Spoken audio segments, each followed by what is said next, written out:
Hello, class, and welcome to our reading review, if you would, of uh, rules of thumb, conclusions. They give us four approaches that we should think about, and I think those approaches relate to my guidelines on the academic argument essay 2 conclusion instructions. I've created this checklist for you to think about as you're drafting your conclusion paragraph, and think about the checklist as well when you're responding to others' conclusion paragraphs on our discussion thread. Um, so the three main ideas are repeat the claim, the thesis, review the support, and reflect on the prompt. And when you reflect on the prompt, what do we learn about culture, society, life, the human experience? What do we learn from a global awareness standpoint, that the focus, if you would, our lens of rhetorical analysis has helped us to understand, right? What global awareness, what rhetorical awareness with regard to the art of persuasion in culture and society, and identity and stereotypes. So the four suggestions from rules of thumb, right, that you want to look back to the issues that you raised in your introduction. And I think that repeating the thesis is something that's going to fulfill that approach, that suggestion. Same with reviewing the support. They also suggest to summarize the main points. Again, review that support. Now, their last two suggestions, a possible solution to the problem, a recommendation or a suggestion, and then put your ideas in a wider perspective.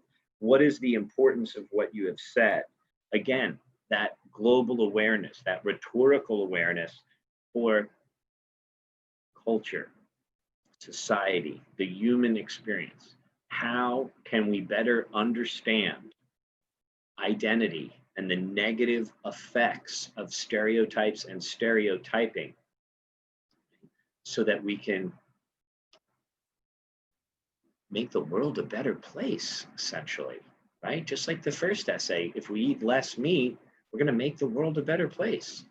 If we treat people with respect and fairness and we avoid stereotypes, we're going to make the world a better place. So that's what they mean, I think, by wider perspective, global awareness, rhetorical awareness, cultural awareness, societal awareness. But what do we learn about life? How can we make the world a better place?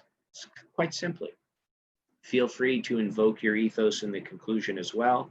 Feel free to bring in an anecdote in the conclusion, a final anecdote, just like you might have brought an anecdote in for background information in the intro. You can also kind of bring it in as a final thought in the conclusion.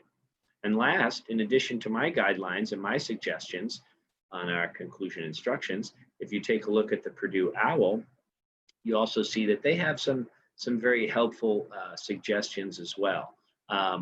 Restate your topic, restate your thesis, address opposing viewpoints. That's a possibility. Explain why readers should align with your position. Maybe you bring in the counter argument and your concession and refutation one more time in the conclusion. And again, in addition to reflecting and making suggestions, maybe you actually have a call for action for future research, for future possibilities, for future laws, ways in which we can avoid the damaging effects of stereotypes and stereotyping related to identity in our culture and society. So you've got a couple ideas here. If you're looking for a different perspective on conclusions, I'll put the link at the bottom of the page this video's on. So I hope everybody's feeling confident about constructing their conclusion. Let me know if you have any questions.